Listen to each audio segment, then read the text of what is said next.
when I uploaded the Embatable 13K video, some people actually messaged me on Discord that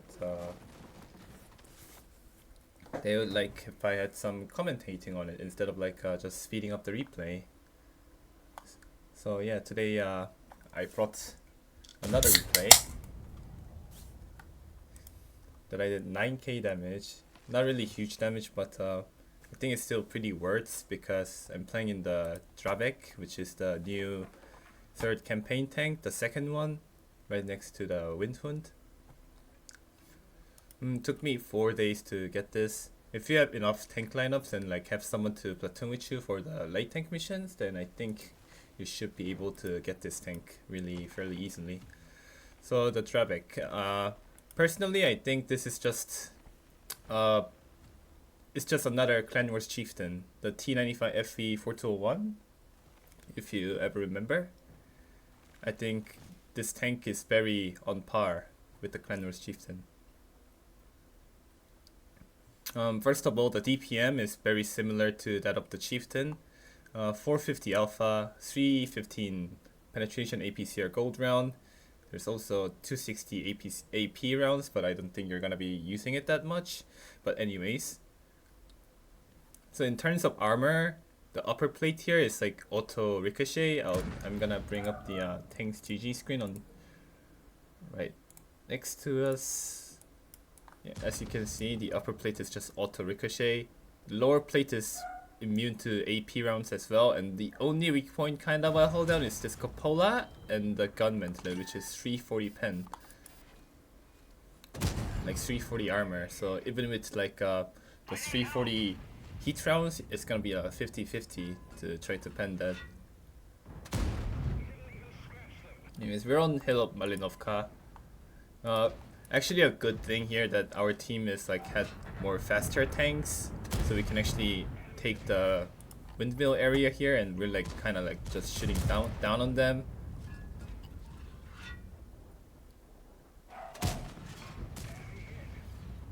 Most of the gameplay is just hitting at cupolas here, as far as right now, because they're not really pushing anything, unlike this VZ who actually pushed it and taking all the shots from our team. We're gonna be farming the I7 and the VZ who pushed in, because these are easier shots compared to shooting at the T803's cupola. Yeah, we're just shooting down on them.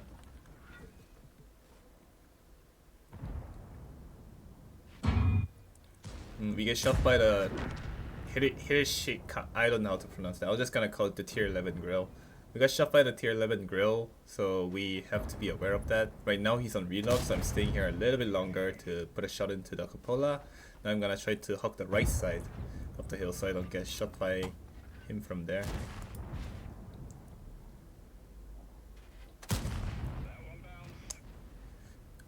Notice how like this is only 150 meters away, and if you look at my pen indicator, which pops up at the bottom of the screen when I aim, my AP pen goes down to 309. My APCR pen, to be exact. Maybe it's... yeah, it is 309. That shows like this is only 150 meters, and the shell, what is it? The pen drop off is like already like 10 millimeters, which is kind of huge, but I think it's pretty similar on every single tank.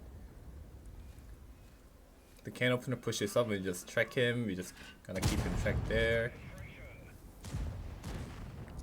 Yeah, this is just classic Malinovka gameplay. If you have faster tanks, you just take on top of the hill. You just shoot down on them so they cannot climb up. The only thing we need to worry about is the tier 11 grill shooting us from there, and the potential TDs located all the way back there just sniping onto us. This can opener moves up, he made a mistake, we kill him.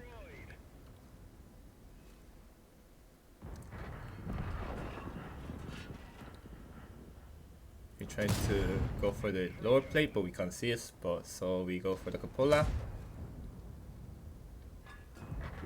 KR1's lower plate, unfortunately it bounces. One thing about the KR1 is kind of like even the cupola on the KR1 is pretty thick. Even the whole armor modeling is kind of trollish, so it's very hard to pen. Especially with APCR, if you have heat, then you have better chance to pen with all the angles, but with APCR it's pretty difficult to pen.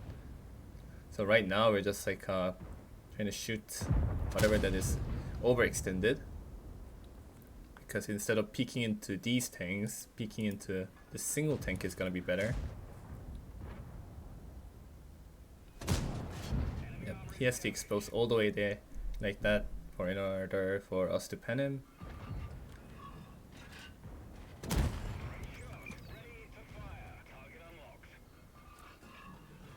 One thing same about the chieftain for this tank is that this tank only takes 40 ammunition. So right now I already fired more than half of my shells. I have 15 APCR left, 3 HE left. By shooting at this cupola, that is unfortunate. You gotta work on your shell conservations if you get these kind of farming games. You might think I'm getting pretty lucky with those shots, but I actually shot the T-803 like 3 times in the cupola and it missed already. So I guess I'm getting like my RNG back. The tier 11 grill gets spotted. We switch to HE to do some damage to him, but he's already became one shot. And since the grill is dead, now I decide that I'm gonna be pushing into where the IS-7s are dead. Because right now they're kind of running away. So we cannot really let them run away. I cannot really peek from here because there's a potential there's gonna be FE 1A3s and 4Ks behind here. So I don't want to get shot by them. We kill the PC on the run. And we're gonna move in soon enough to shoot these guys on the side. Yep, as I said, there's a 1A3 putting a shot into us. Pretty got lucky there. We didn't get pen. 450 damage, I'll always take it.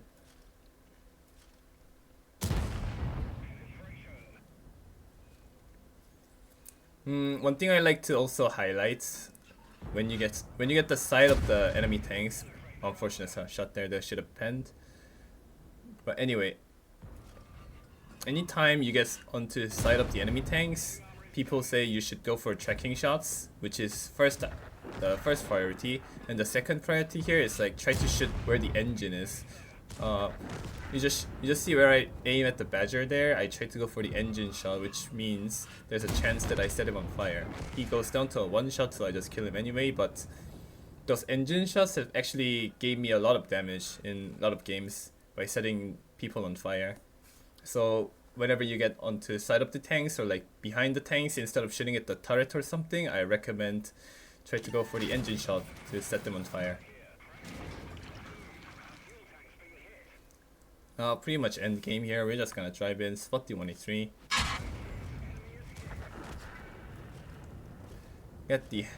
We know where the hacker is. And Rhino is probably camping in the corner. We get one shot to the hacker. We have cleared A1 at this point, so the only place that Rhino can be is like one line.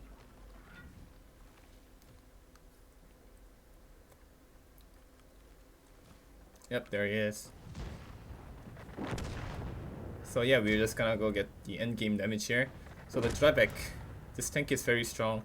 I thoroughly recommend everyone who's playing like any kind of game mode, to be honest, like Clan Wars. Even in Clan Wars, I think this is gonna be pretty meta because it has the potential to become a second chieftain. So whenever you guys get the chance, turn on those missions, grind those missions, and try to get the Dravec.